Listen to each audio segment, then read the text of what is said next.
Ima salo ya. Kaiba.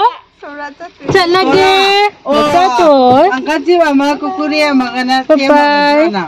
Adu ya da ma di muksen do. Oi si glass kai dori. Thôi ba. Chat leka. Bye bye. Adu chatte o son na kan ni sa. Kambiton. Bye bye. Bye. Minus.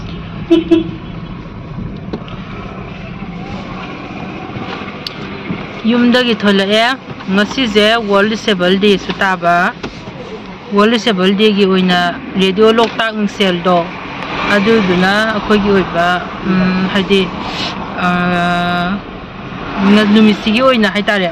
adu dugi invitation haitare akhoi program ma disable gi oiba ko adumaina hapchage na invitation la maina invite tau bira haitare adu dugi chatline loktak sen da haitare di loktak sen adu dugi thole je kakching bora lauru bike aduga dum kaphrage hi Hi. hi thola bani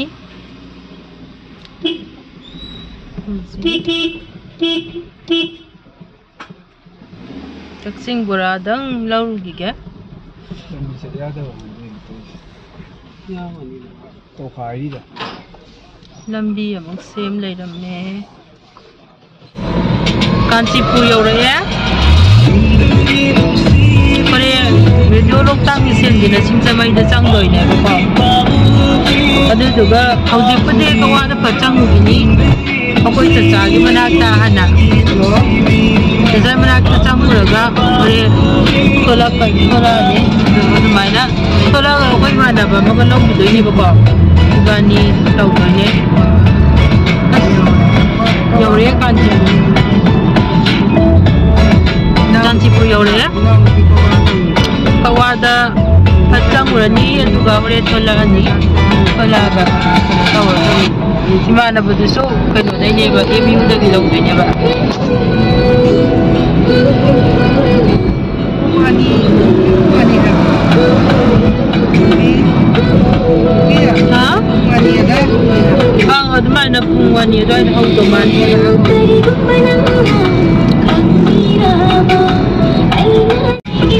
mata ga wai sanari mama te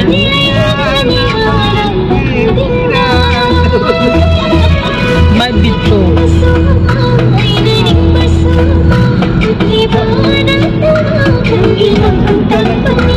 Kaiba. kabagi pinse ay dum lang katwani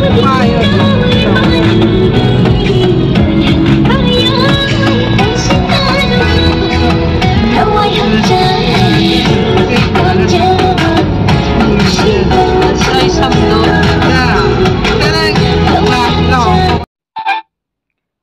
ngasi December gi date 3 ase World Disabled Day hariba numit asini numit asisida aikoigi radio loktang sel asinasu malem pumbada pangthongnabagumna aikoigi oiba numit amata pangthoksa hoi sinjage pangthokjage haidana aigi marup budinanda mahaka ibani se sumaina invite tawbiraktana aduga aigi mama akoi ahum se kaino tawbani saru yabasida kamai tawgida aigi disabled person khakta nate ba ise aigi tongan anaba amsu yawba haitare asisida aise aigi ngahak lega gyanek mangbagumba sumaina dum tawbasida aise studio manungsida hek phambagane adum non stop ta dum hau leigraba haitare numitse radio amadi YouTube loinabo live taweba ko live tawbani aduga numisida aise adum hau leirene mama so ai dum sena leire haidi akoi gaido ayambana aigi tawriba potuna haitare confuse yam oina oihanbado aina yam adumaina ꯑꯩꯒꯤ ꯃꯔꯨꯞ ꯕꯨꯙꯤꯅꯟꯗꯁꯦ ꯃꯍꯥꯛꯀ ꯄꯨꯟꯅ ꯌꯥꯎꯃꯤꯟꯅꯔꯝꯕꯒꯤ ꯅꯨꯃꯤꯠꯁꯦ ꯌꯥꯝ ꯍꯦꯟꯅꯁꯨ ꯐꯕ ꯑꯣꯏꯔꯤꯅꯦꯕꯀꯣ ꯑꯁ ꯌꯥꯝ ꯈꯜꯂꯨꯕꯗꯁꯨ ꯑꯩꯉꯣꯟꯗ ꯀꯩ ꯍꯥꯏꯅꯤ ꯑꯩꯉꯣꯟꯗꯁꯨ ꯌꯥꯝꯅ ꯅꯨꯡꯉꯥꯏꯇꯕ ꯑꯩꯈꯣꯏꯒꯤ ꯑꯣꯏꯕ ꯅꯨꯃꯤꯠꯁꯤꯗ ꯍꯥꯏꯇꯥꯔꯦ ꯑꯩꯒꯤ ꯄꯨꯛꯅꯤꯡꯒꯤ ꯑꯣꯏꯕꯁꯨ ꯀꯩꯝ ꯐꯣꯡꯗꯣꯛꯄ ꯉꯝꯍꯧꯗꯦ ꯑꯗꯒꯤ ꯔꯦꯗꯤꯑꯣ ꯂꯣꯛꯇꯥꯛ ꯃꯤꯡꯁꯦꯜ ꯍꯥꯏꯔꯤꯕꯁꯤꯅ ꯃꯣꯏꯅꯁꯨ ꯑꯩꯈꯣꯏꯒꯤ ꯑꯣꯏꯕ ꯃꯐꯝ ꯑꯃ ꯄꯤꯕꯤꯔꯤꯅꯦꯕ ꯋꯦꯠꯅꯁꯗꯦ ꯅꯨꯃꯤꯠ ꯑꯁꯦ ꯑꯩꯈꯣꯏꯒꯤ ꯄ꯭ꯔꯣꯒ꯭ꯔꯥꯝ ꯑꯣꯏꯅ ꯐꯤꯖꯤꯒꯤ ꯃꯅꯤ ꯍꯥꯏꯅ ꯃꯣꯏꯅ ꯍꯥꯞꯄꯤꯔꯤꯅꯦꯕ ꯑꯁꯨꯝꯅ ꯍꯥꯏꯗꯤ ꯑꯩꯅ ꯔꯦꯗꯤꯑꯣ ꯂꯣꯛꯇꯥꯛ ꯃꯤꯡꯁꯦꯟꯕꯨꯁꯨ ꯑꯩꯒꯤ ꯄꯦꯟꯖꯕ ꯑꯩꯒꯤ ꯄꯨꯛꯅꯤꯡꯒꯤ ꯑꯣꯏꯕ ꯋꯥꯍꯩ ꯑꯃ ꯐꯥꯎꯕ ꯑꯩꯅ ꯍꯥꯏꯔꯝꯗꯕꯗꯣ ꯑꯩꯒꯤ ꯊꯃꯣꯏꯗ ꯌꯥꯝ ꯄꯦꯟꯗꯕ ꯍꯥꯏꯇꯥꯔꯦꯀꯣ ꯃꯌꯥꯝꯅꯁꯨ ꯑꯩꯒꯤ ꯍꯥꯏꯗꯤ ꯑꯩꯒꯤ ꯍꯧꯔꯛꯄꯒꯤ ꯑꯩꯒꯤ ꯁꯛꯇꯝꯗꯣ ꯚꯤꯗꯤꯑꯣꯁꯤꯗꯁꯨ ꯃꯌꯥꯝꯅ ꯎꯕꯤꯔꯝꯒꯅꯦꯕ ꯎꯕ ꯐꯪꯕꯤꯔꯝꯒꯅꯤ ꯈꯜꯂꯤ ꯑꯗꯨꯃꯥꯏꯅ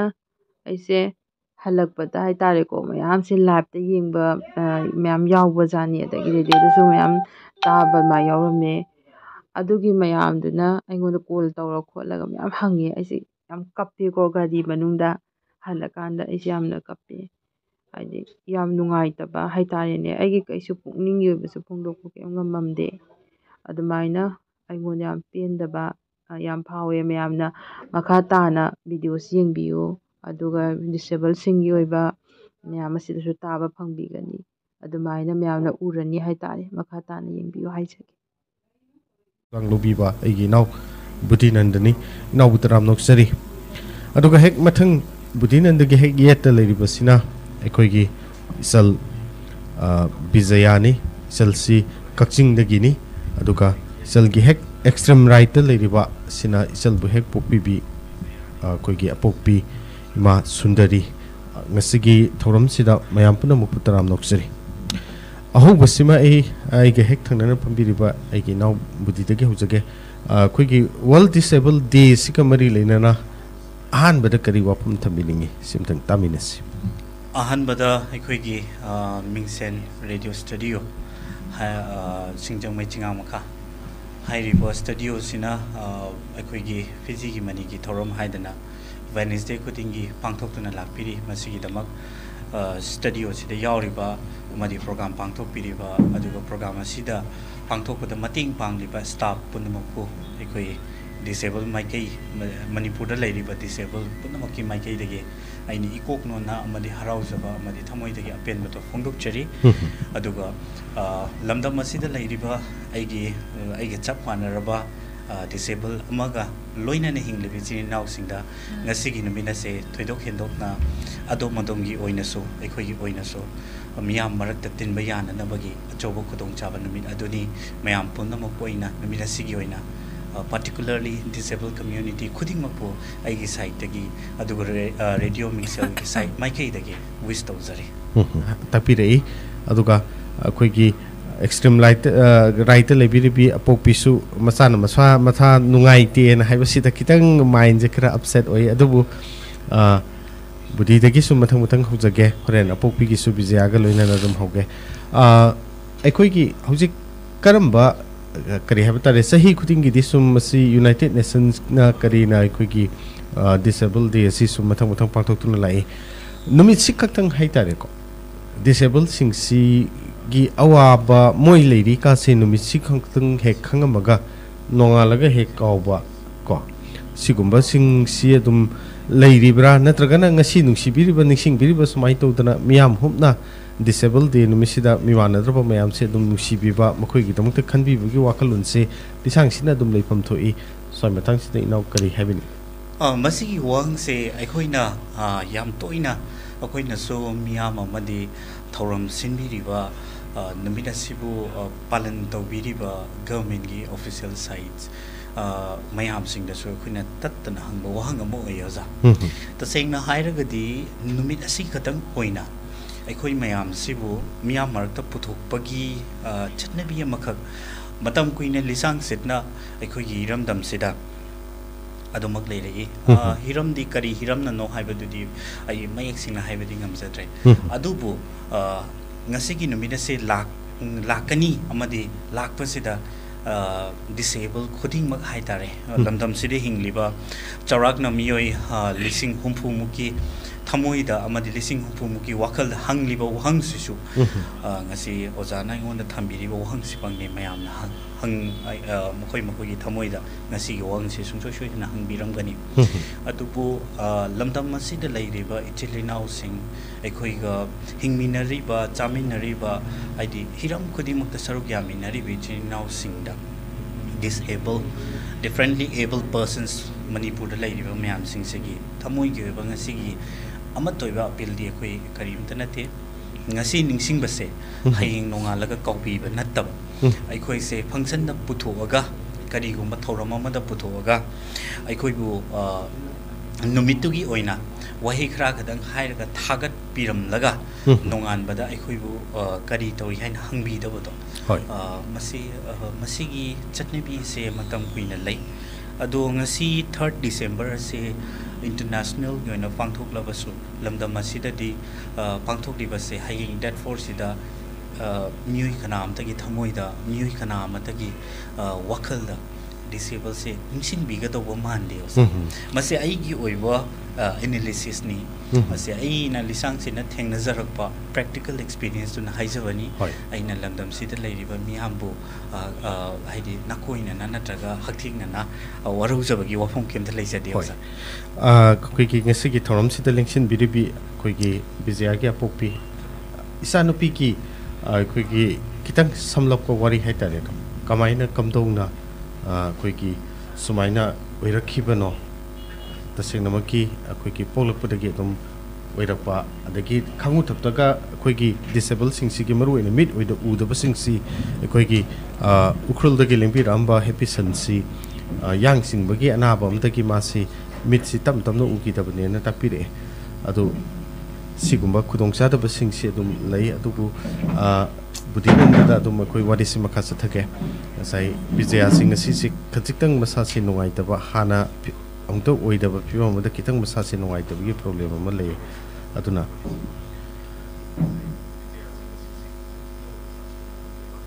ki sahi siki koi gi thim si masik kari oi hataki disable gi thim asi gi handa ki thim se za yamna fajaba aduga yamna strategic oiba thim moino za kinoina hairiba program ase from 1992 dagi horaga UNDP na haibadi United Nations Development Program hairiba koi gi 3rd December se moina declaration tobi bane koi gi haibadi numida se koi international days of persons with disabilities makoi singa se koi na regard tawgado bani and then plus makoi singa se koi gi social upliftment asida as a process ki part amoina lokhat kadabani haidane UN gi UNDP na fazana initiative lobiraga koi de smaina koi gi kaino se local ayoza aduga koi gi 2020 adugi 2021 2022 amadi 23 hairi basing asida akoi tongan ba theme da akoi disability day se adum akoi tongan aspiring theme thamaga akoi se adum international day of persons with disabilities in asi mak su adum celebrate adum tawjari andaki oiba UNDP na koi da phang kaino tawbase united in actions action se action amato bada left kanagumba ma bo left behind toram da thadu om da hai dai huntu om da hai dai for achieving karamba no achieve to bo dori se have what is the moina for achieving the SDGs have SDGs sustainable development goals 2015 onward targeting year 2030 for target tawriba hairiba SDG gi goals in set akoina set tawbada akoi disabled persons in set left behind dorum da moise dum puraga yohon ba haidai akoina so hena khangbiram SDG have it 17 goals le sustainable development goal hariba policy da koi gi nasa gi prithvi su sustain to and then education so uplift to mostly aduga plus koi gi technologically lairiba mayam sing ase advancement mayam sing ase loin yauraga chatpa aduga mi sing se zero hunger gaina ko zero mi sing se bapu loina thalan ba that means elimination of poverty is kaiba sigumba sustainable development goals the different goals that set tawraga lairiba se masi sida yawan ba hai tare kanano yawan ga de se hana for with and by persons with disabilities aduna persons with disabilities se akoi soi dina high riba kaino sida sustainable development goals sida makoi se puraga yawan ga do bani ha masi si oza ekoi gi 2020 amadi 21 22 ase koi se global pandemic ama thoki bana maram oira kansida covid case ino za koi drastic change ama koi mioi ba human society sida hong ba choba ma pi masi sino za koi kamai to ge ha kanjire disabled community natraga disabled society sida hingli ba mayam sing asi gi punsi mahing da su highly affected tawki hoi masi disabled community katang the world community si the as a human being on the business model change torokpa adigi work from home gi models yam develop torokpa aduna sigumba gi change drastic changing mayam ma torokpa sina ekoi da su ekoi gi normal marak si da kona yausaba change na ba hona ba kan si da ekoi se something left behind to gi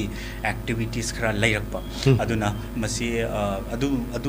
high report say United Nations Development Program na understand tawra kansida year chahi khuding in a different theme da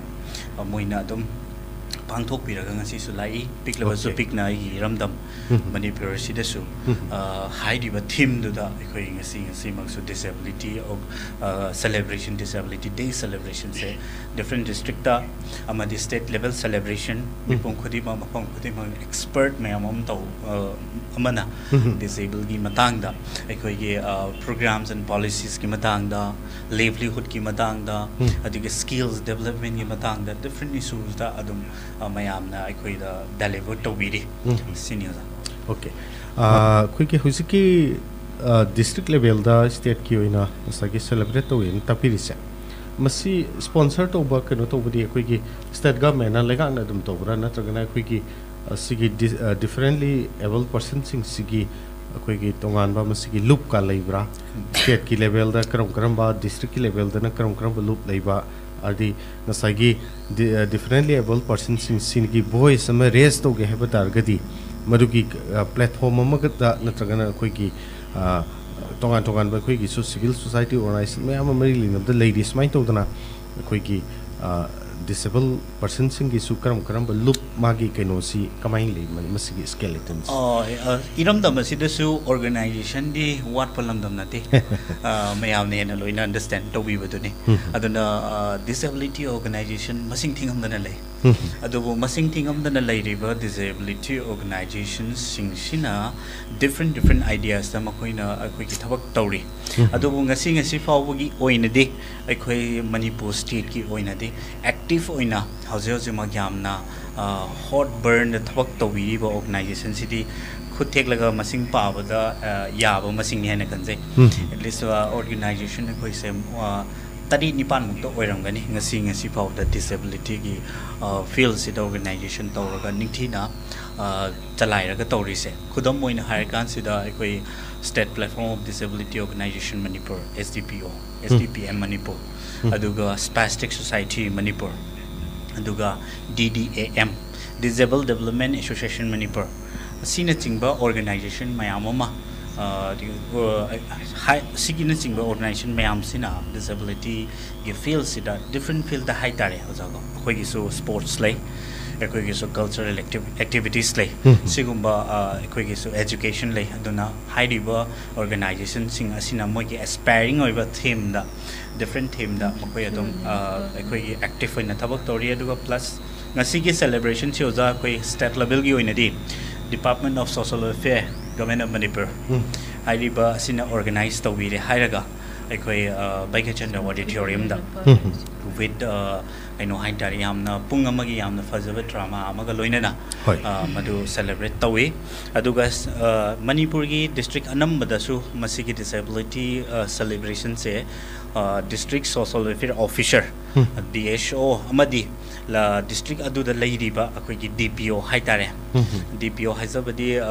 disabled people organization haijabani aduna hairiba district aduda kana kana na work tori kana kana active oina leiri habadu moiga collaboration tawraga district level da su ngasi ki thoroma se miam ponamangna harau ta yamna minungse amaga loina pangthok piri okay akoigi sana khot abda yamna akoigi phaba aduga akoigi malemgi oiba masana singda ka compete tongningba akoigi mioi sing adum yauri haijariba sida lengbirakpada ada moina thambiram basi satnabagi akoigi matang sida flight ticket kakpagi adagi ada expenditure meet tongnabagi sahi ani kumba adagi akoigi sahi mari leiraka masigi invitation si amu la en tapirei ko aduna kra we need to draw their attention ko kitang miyamgi attention si kitang draw to bum su thok ta en khanjai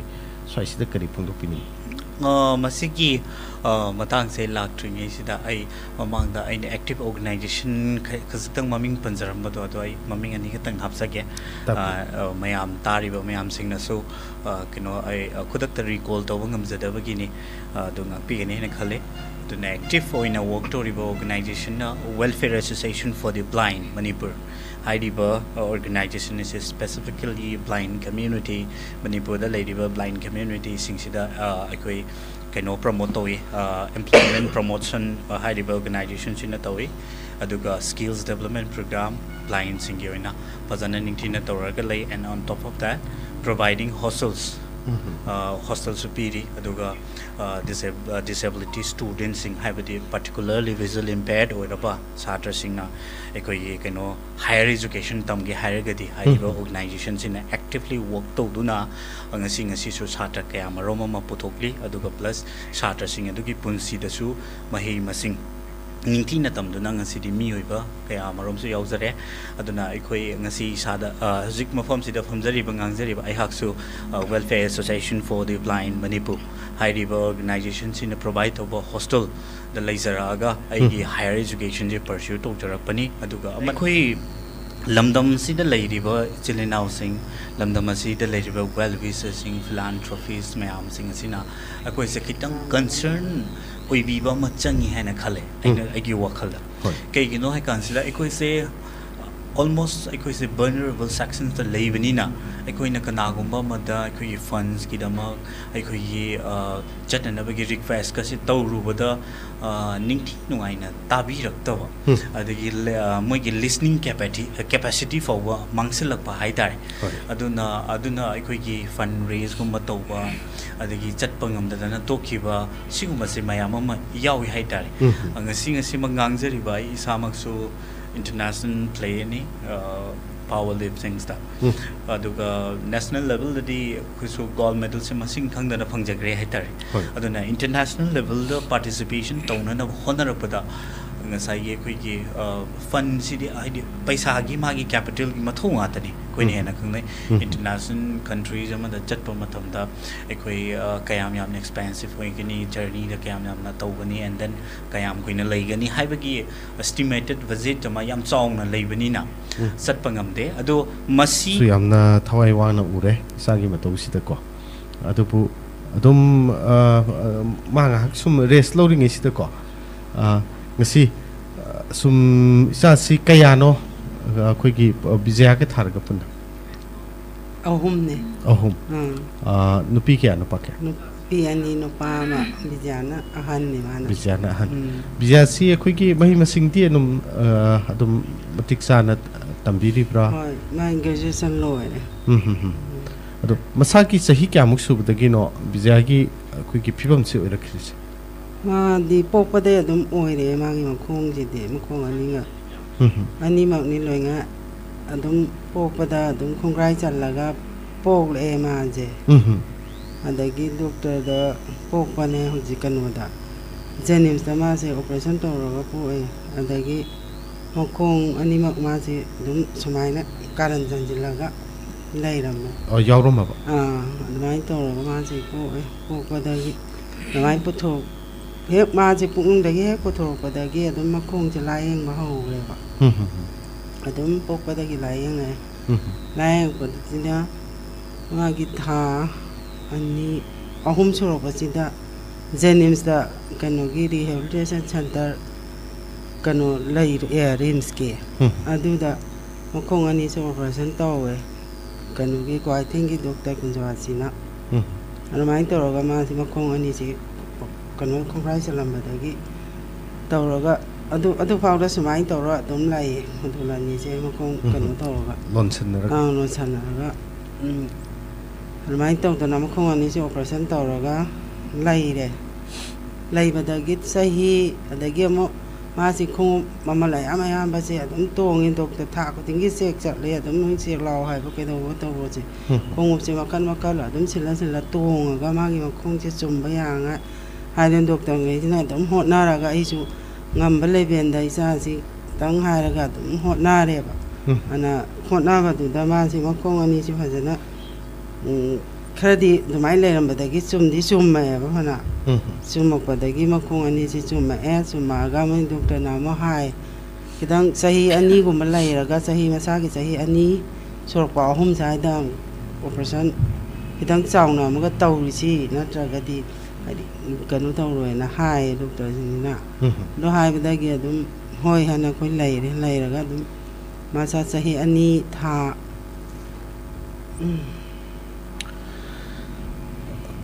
ꯍꯣꯏ ꯌꯥꯝ ꯂꯥꯏꯕꯛ ꯊꯤꯕ ꯍꯥꯏꯕ ꯇꯥꯔꯦ ꯉꯍꯥꯟꯈꯩ ꯍꯥꯟꯅꯁꯨ ꯃꯁꯤꯒꯤ ꯂꯥꯏꯑꯣꯡꯁꯦ ꯑꯃꯨꯛꯇ ꯎꯗꯕ ꯄꯣꯠ ꯑꯣꯏꯕꯁꯤꯅ ꯊꯣꯏꯗꯣꯛꯅ ꯑꯄꯣꯛꯄꯤꯗꯗꯤ ꯌꯥꯝꯅ ꯄꯥꯈꯠꯆꯕ ꯍꯥꯏꯕꯗꯣ ꯑꯃ ꯑꯣꯏꯔꯦ ꯑꯗꯨꯕꯨ ꯑꯦꯅꯤꯋꯦ ꯑꯩꯈꯣꯏꯒꯤ ꯁꯤ ꯗꯤꯁꯦꯕꯜꯅꯤ ꯍꯥꯏꯕ ꯗꯦꯅꯤ ꯍꯥꯏꯕꯁꯤ ꯈꯪꯕꯁꯤ ꯌꯥꯝ ꯃꯁꯤꯡ ꯂꯦꯝꯒꯗꯕ ꯃꯥꯜꯂꯤ ꯑꯗꯨꯒ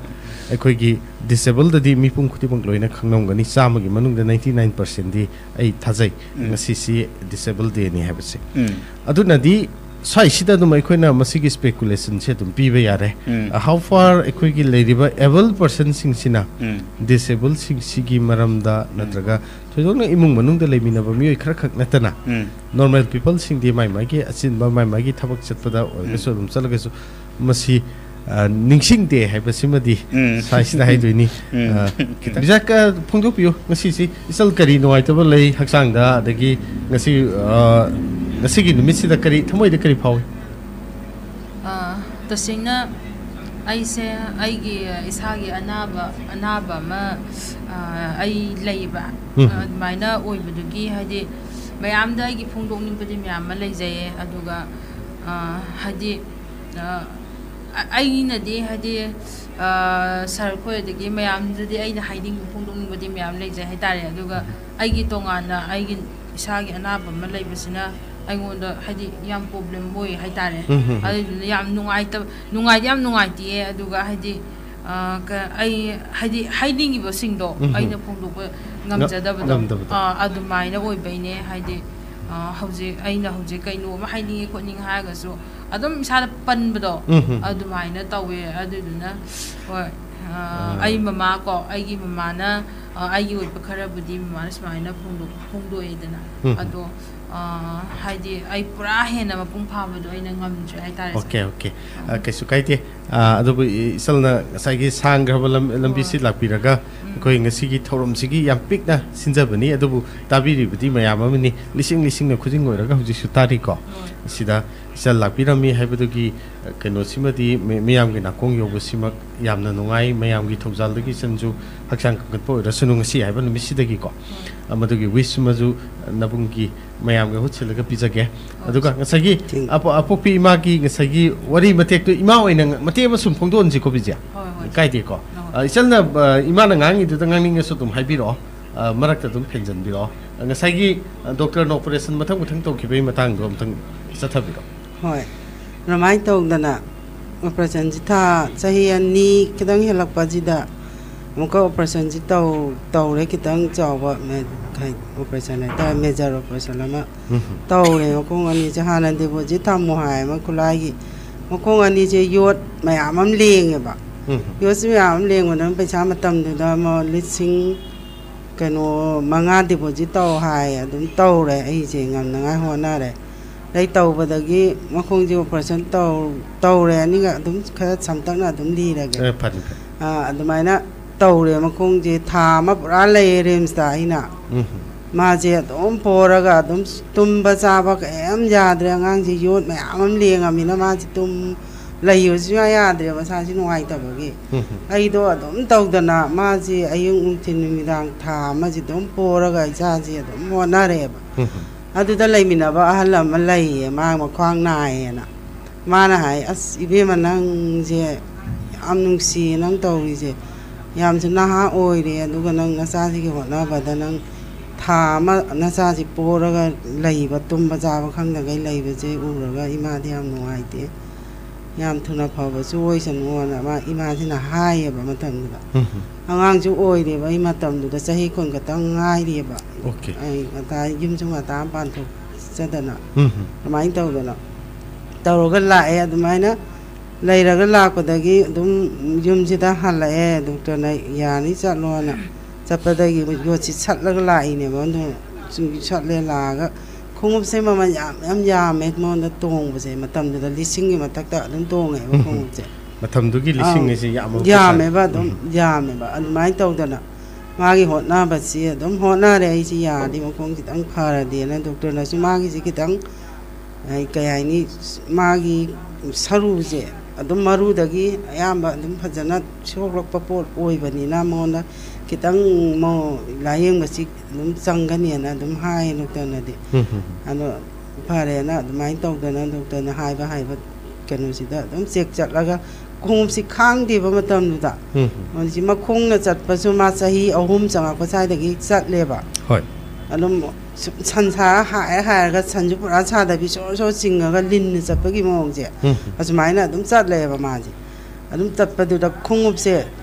ka law ba khong le da gi akan ma saun gi du ne mo na ha pa se yot kang to ro ga ha pa ne adu su khang di ba ma na adum so sing ga dum chat pa ni da tha pha di ba khong up se li sing pi ba khong up se tau da na khong up si adumai to ro ga ho na ja re ta re hoi adumai to ro ga ho na ja re adu ga ma kha ta ja ba ma na ma gi je hau je oi ba ma won da hau je oi ba ana ba problem je si ma khong ji lai ba loi ro ga ma ji ka mai to ge na e khong gi dia dum tam na dum ma ji pro oi re ba sat pa khot pa lo nga dum ngam ma e ki tang ma ki bam ja dra chu lu nga men doctor sing ji na ha ra oi ba ma sat pa ngam pa si diam pha re na mai to da na to re dum school so ka ha le ma na sa ri te ka le ko manak tu da government school lam lai e ko he lai kai si da a si da ma ji dum ai na ai school sa pathin ba adagi chuti tha ba lo ru ba dum to da metric bangwai adu da tha le ma ten bangwai adu phau da aina adum ma ji lok thok lok jin adum to ro ga metric tha ba bangwai ji da dum chen na re chen na la ko ji da wa ri je ma ta ma gi hok ji oi ri ba na ba ji na ka mai to ge na ma class 5 smai ka ra ko ma tam je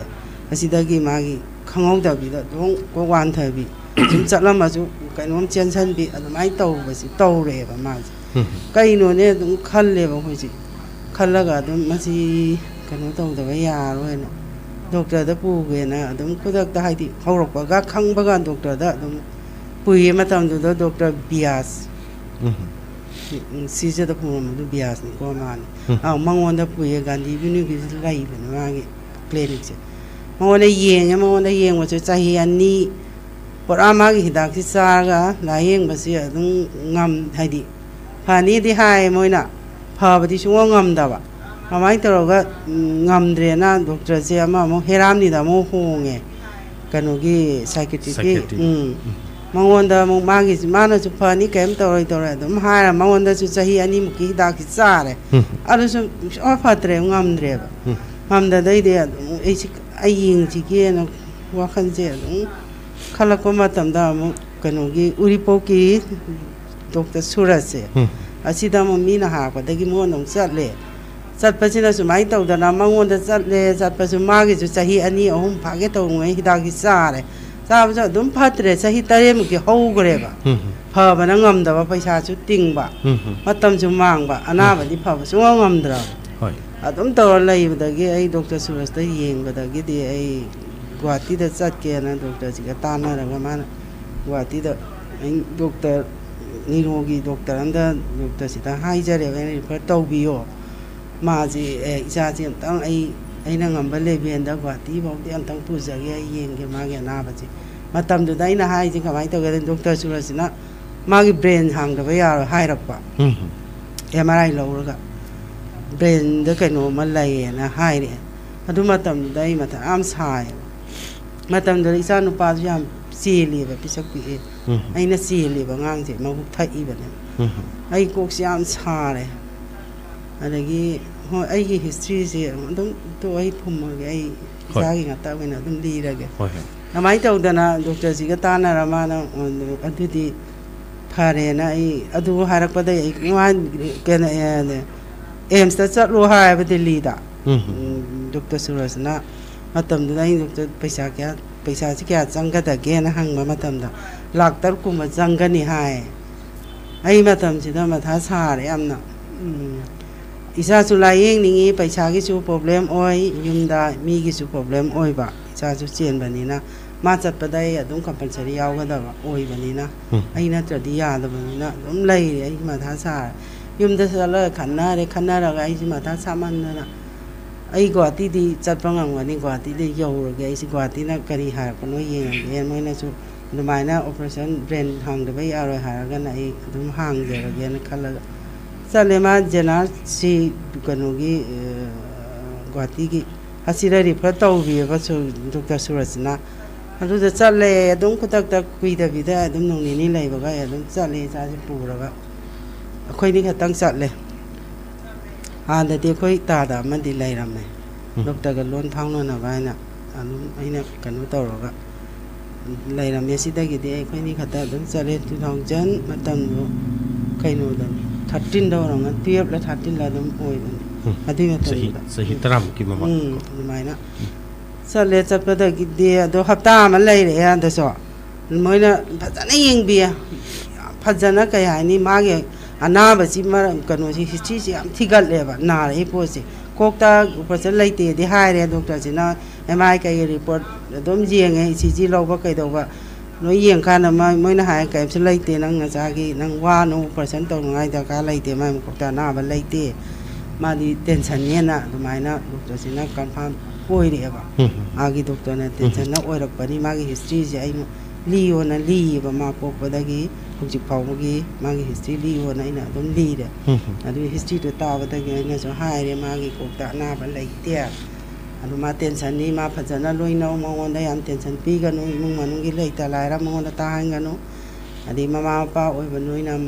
ngai na da ba ma ngon da ut ga no phajana advice to re ba Dr. sina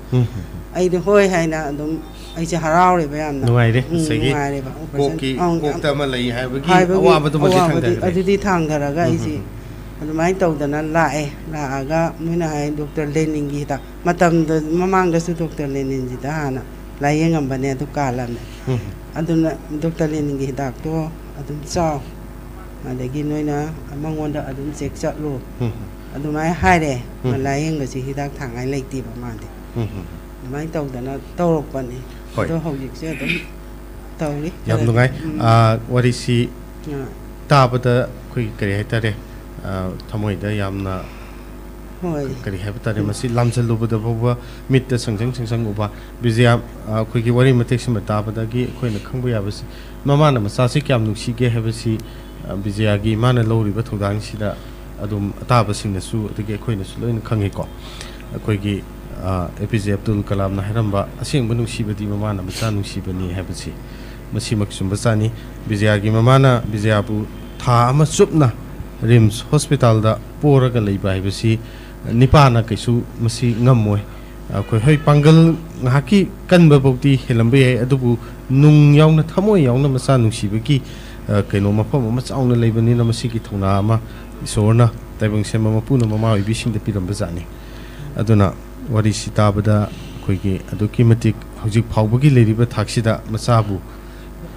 sembi rakpa kaino to bi rakpa haibasi apopi khoigi bijagi apopi ki thodang simadi khoigi yamna akhoi gi symbolic oiba adugumba mama amani haina akhoi gi thamoi de su phaujai aduna masi ngasi lakpi dana sigi thoram sida yaubiba isagi swaina oireiba disable oirakpasigi wari kalibiba simak mayam da phungdokpiba mixel studio gi su yamna chauthokchaba haiptare sigumba mi khangmiyam na khangdana leiramba wari amang si radio gi thongda libiba masina maram oiraga akhoi gi khunai sita leminari biba disable oiraba miyam sibu akhoi gi able person singna akhoi gi nungsi na loina bibagi akhoi gi achauba akhoi gi khongthang amadi ngasidagi thangba horoglagani habagi thajabaduma lei ado bijaya imagi waridi hapet tentangna loisile sengi kari kari sithaba haibiningba hachang hoji kankhalabani kari leiri haining se mayam ne to hoi hachang si keno torobani na ko pathabiro moment se pura oire okay adu duna haitare pare adudi suma ekoina wari sabse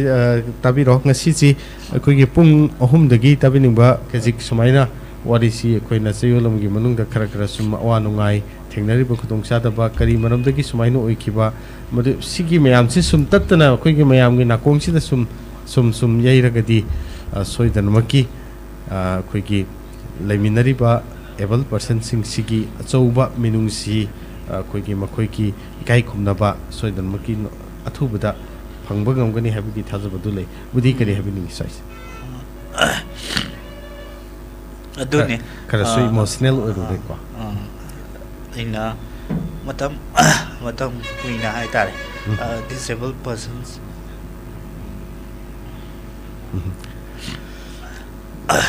ama hoina hingbanina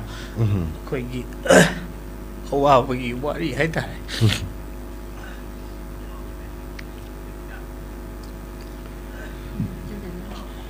akhoi budi su kitang emotional oiba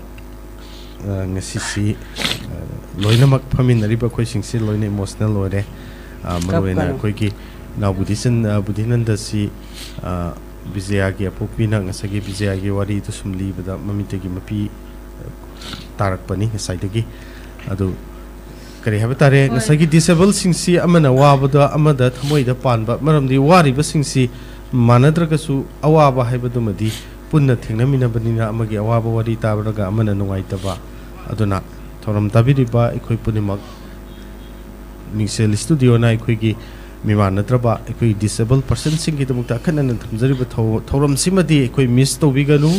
Sayolgi, Yumsakasan, Numita, Queen Sandoxa Gataba, Pizigi, Mani, Hariba Thoram Masida, Leptana, Manipur Ladiba, Angamba, a disabled person sings a quina, Haijaraga, studio da la aga equika awanu ngai gi wadi sanabagi wadi si ekoi leptana taminasi makoi bu mateng paminasi haiba wafam sima ekoi thoram tabiri basingi mafam da nongna tumjake budi kitang phungdok pinungba yaradra bijayana sukana themjili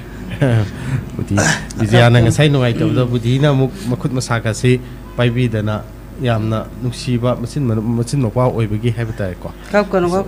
madu ubada yamna ekoi dasu kari haitare yamna anoba kaino ma ekoi gi wakal da su phawraki yamna nusi isallamadi inawani na pumina ba chin mapa dongna bijayana sang nungai rakta matamda butinandana ekoi gi masa makhut masa ka paibi dana toba budina huji kapadana bijayana yamna nusi na budi da yengaga kapa themjinbiri adudi bijayana themgrabni na budi kitang yarasi aduna masagi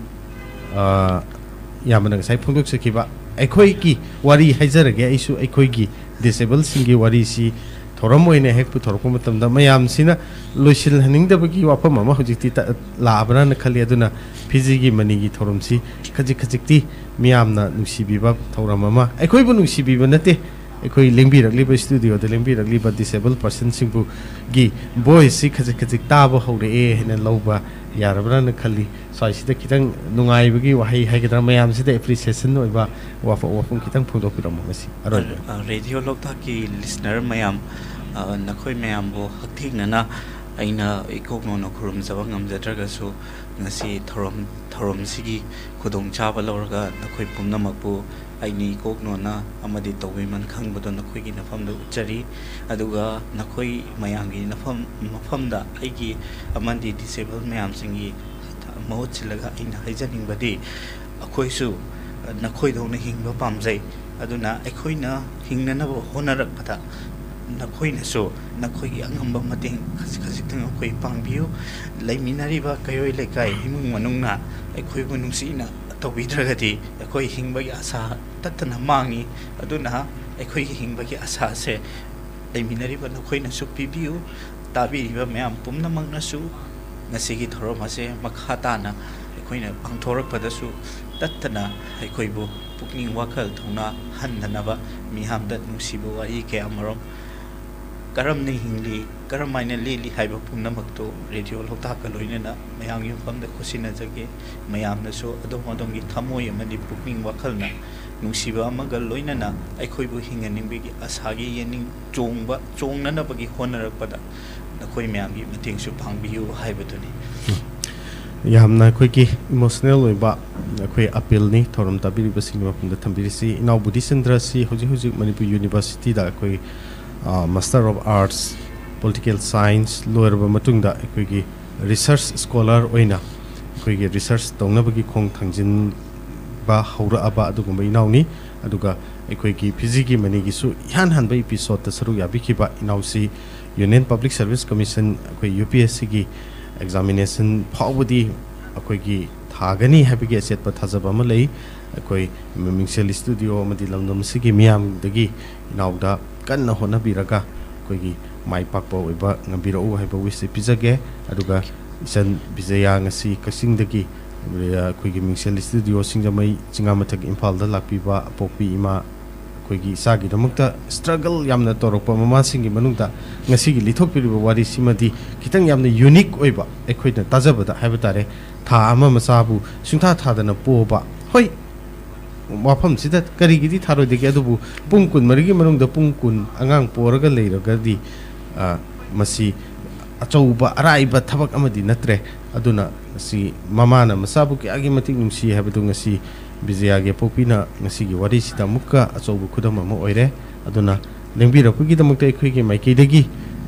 kaisu haije ningai lejade thagachari haiba wafam sila natana matung tarakpa ngasi haiba punsi sidagi selgi hakchang da leramba anaba adagi punamak kokpa oirasanu haiba wisi pijabaga loinana punamak pom kaina nabugi tanjata lujake